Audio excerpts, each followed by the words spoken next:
What's Happening Hoke show is filmed before a live audience and is brought to you by Rockfish Motor Speedway, the Rock of Hoke, nunboys.com, and GPS Photography and Video, gpsphotoandvideo.com. What's Happening Hoke? Welcome to the What's Happening Hoke show. I'm Glenn Young alongside Hal Nunn. The What's Happening Hoke show is brought to you by the Rock of Hoke, Rockfish Motor Speedway, streaming now on the What's Happening Hoke YouTube channel. Like and subscribe to it. Like and share the Facebook page. Last week's coaches show, all the way then to week 15 races, but we seem like we haven't raced in forever, Earl. All those are up. The coaches show, last night's show, will be up later on. You'll be able to see that. Talking about Richmond County as we go into this week. And as far as weather is concerned, everyone is drying out. Thoughts and prayers go out to Columbia, South Carolina, down there at Fort Jackson area. 8 lives lost is the count. A lot of flooding. People lost so much, lost their homes. The biggest thing going on in North Carolina, it seemed like, was the farmers that got hit. Peanut farmers, soybean. They're not going to be able to harvest those crops because they can't get the heavy equipment in there because of the ground. It's so messed up. And then the other thing was they can't hire people because it would take so many people. Oh my goodness, yeah, it would take a manpower like nobody's people business. And then you got to pay them. Available. Oh, well, of course you gonna. I hope you gonna pay them. Then you got to pay them. I hope you gonna pay them. But there's 300,000 acres the guy owns, and he said every acre of peanuts is about $1,000. Yeah, this is where and that's just one farmer. And one farmer. That was the case where the governor went out and visited there, and I mean. Sunday morning I drove to Columbia. I mean, we were there early Why in the morning. Why were you down that end? We left Sunday morning to take my son to a Foo Fighters concert in Atlanta, and we left about 5:36 a.m. So we got to Columbia about 9:30, 10, and they had the first closure of I-20 West was blocked off, so we took a U-turn on Two Notch Road. And my son, when we were going down the road, he took a picture of the cars sitting in the road up to the windows. And NBCnews.com saw his tweet, and the girl called him while we were on the road to Atlanta and did a little story with him. So he thought it was his birthday. Tough. I mean, it was bad. Bad area to travel through right there. Well, my cousin lives right off Two Notch Road. Columbia is being hit really hard. Let's hope that the National Guard and the Reserve, who are putting them big sandbags down, is holding back some of the bridges and some of the leeways, but water's got to go somewhere. Massive cleanups going on now. The water is starting to recede. Lots of help went out of here via Fayetteville trucks, taking everything that you can imagine that people would need. They got to boil their water, of course. But everybody reached out to help them, and that was good to see as well. I think locally here, I saw a post earlier on Facebook. The Methodist Church downtown beside the library, I think they're taking up some collections to send down there. You got flooded? Oh, they're like clothes, baby clothes, and stuff like that. Fort Bragg's doing a lot of stuff as well, so thoughts and prayers go out to those families. But right now it's beautiful. Get through the hurricane. Yeah, dried out, but I mean, not going to happen. 80% chance of rain on Saturday. Larry, but I'm hearing that's going to be in the morning. Is what Earl was telling me. So there may be just enough water for the track, huh, Earl? But 80% chance of rain. Don't overdo it. Not good, but I mean, bottom line is, hey, they may not be racing again. Seems they haven't raced in forever. Feels like it. Week 15. So hopefully they'll get week 16 in. We'll just have to see. 82 degrees outside currently, partly cloudy. 82 degrees kickoff tomorrow. Low of 67. Low of 57 for kickoff today or tonight as the JV travel to play Richmond County. Saturday, 67 degrees, and there's an 80% chance of rain, which is going to rain. Sunday, 71, partly cloudy, 10% chance of rain. All the way out to Monday, 75, low of 59. Mostly sunny, 0% chance of rain, but then the rain comes back on Tuesday. Only a 50% chance, but more likely going to happen, 76 degrees. So temperatures start to dip. It's fall. I mean, that's just the way it is. Things start to cool off. You would think, or you would wish that crime would cool off, but that's just not happening. Another mass shooting in Oregon. And the thing that you have to wonder is the number of shootings that are going on.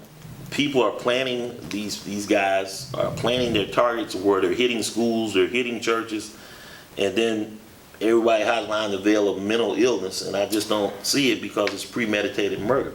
They're picking their targets, and they know who they want to attack. The weak, the soft targets. I'm still waiting to hear, oh, Hoke County Sheriff's Department attacked, Police Department attacked. You know, Well, not gonna happen. You ain't I gonna don't see think that they're going to be because they're not attacking the law offices. Yeah, they're not that stupid. So They're going to that's attack when it leads back to me. vulnerable people. When you talk to mental illness, no, these are premeditated murders. Well, in my opinion, but you The know, one in Oregon was and this, you know, this is from what the stories I've been reading, is he was asking people if they were Christians, and then if they said yes, he shot them in the head. Yeah. If Same they guy said did no, that, he shot them in the leg. in the church shooting in Atlanta as well. So- But I mean, bottom line, Nut here's job. the thing: get your concealed carry permit, carry where you can. Me personally, if it's one of those gun-free zones, I'm probably not going to frequent that. I mean, all the way up until the bank, I'm probably going to be carrying. I won't go into the bank like that. But I mean, other than that, these parks and all these rules, and I'm just not going to do it because you can't protect me. In a gun-free zone, to me, all that tells me is it's open door policy for a criminal. Well, if I'm a criminal mindset, that's what I'm planning. That's what I'm saying. I'm planning the soft target, like the guy that hit the woman that delivered pizzas in Durham this week. You'll say, okay, there's a female delivering pizzas. Yep, I'm gonna hit her, and took her car. A lot of guys are saying in the news cycle, you know, if you put on these mental health checks when you go to buy a gun, and add to the list, are you gonna harm yourself or harm someone else? Why would they say yes? Yeah, that's automatically won't get gonna be their no. gun. That's automatically It gonna be needs to no. be somewhere And why else. would you put the gun dealer in that position? He's not a mental health No, professional. it needs to be. I think that needs to be done Yeah. somewhere else. And Well, the how would you mental do health- that's what I'm I saying. mean, I want to buy a gun. You know, that answer is always no. And the guy behind the counter, he's making a sale. He's not a qualified mental health. No, I'm professional. saying, well, they do have a federal gun system. Though. They have to check you. That's why you put your name on these Yeah, I forms. understand that. And they go plug in the system to see if But you've one been of a the questions criminal that's or. not on there is, are you going to hurt yourself or someone else? Well, I'm not. The question is that's not always what no. my concern. My concern is the database. And here's another thing that hits you and me both very close to home. Not saying either one of us are, but we are both veterans, and there are a lot of veterans who claim PTSD. I don't And if claim they claim PTSD, the government is now saying Oh, they if are you looking claim hard. PTSD, you automatically are disqualified to be a concealed carry owner. That's automatic. I disagree with that. It's I automatic because it disagree with leads that. directly to the mental health and everything they're talking about. And that was one of the things I researched prior to me getting my concealed carry. I do not have PTSD, to my knowledge. That question has always been answered no when I went down to the VA, because that is a screening question that they ask as well. And that is the number one disqualifier. If you are a PTSD diagnosis, you cannot have a concealed carry, concealed gun. You know, I sort of disagree with the ruling. I think that it needs to be something that needs to be looked at a little more stringently. Well, if the person's been tested, more than likely they probably shouldn't have a gun. Well, I mean, Because guess what? If something happens, then that's it. But here's my note. on he's that. got There's a gun. a lot of guys He's got out a there. gun while he's active duty.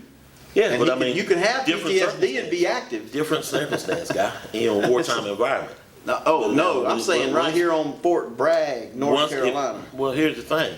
If they are diagnosed as PTSD, now they're not only not going to be able to get a gun permit, they're going to be disqualified from Army service and be chaptered out subsequently. That's what stuff that's going on. I don't think. And you go there to the Warrior Transition on Bragg. I keep my ear to the grindstone concerning that. And I talk to a lot of fellow veterans as well. And they're like, hey, Glenn, you know, I had to give up all my stuff. You know, some guys like, they willingly gave it up. Other guys, it's just a note that, hey, you know, that's an indicator that's out there. And yeah, they go into the database. I mean, if a person is mentally disqualified, you know, it's already a indicator that you should check. But how do you find out the ones that are not? And then for all those veterans that's out there, well, I just want to get me 100%, so I claim PTSD or I claimed sleep apnea. Find out that you don't. When you go to get a weapon, you can't get one. Okay, oh, so why you come I can't can't get get 11 one? because you got sleep apnea? If you No, I claim just sleep wanted apnea, to, no, you I'm can't talking get about, a that's one of the concealed things weapon? that they claim when they go out there. Everybody wants to get 100%. Sleep apnea is one of the things they want to be tested for. Oh, I see. PTSD is another thing. And the issue is when they go to get the PTSD and then they find out they can't get a weapon, then they're in shock. Oh, well, I mean, that to me, the whole system needs to be relooked at based on all the doctors' finance, all the doctors' findings. And in the cases, and first of all, none of the people we're talking about that did these shootings are veterans. None of them No. are anybody dealing with military. So let's However- go back to the point at hand. The dude's however- mom, the dude's dad, and the way they raised the kid is what causes that. Unfortunately, there were some active duty veterans that did some shootings this week. Okay. We'll be right back. Let's take a break, and I'll tell you about those veterans. All in the paper this week. Bad stuff.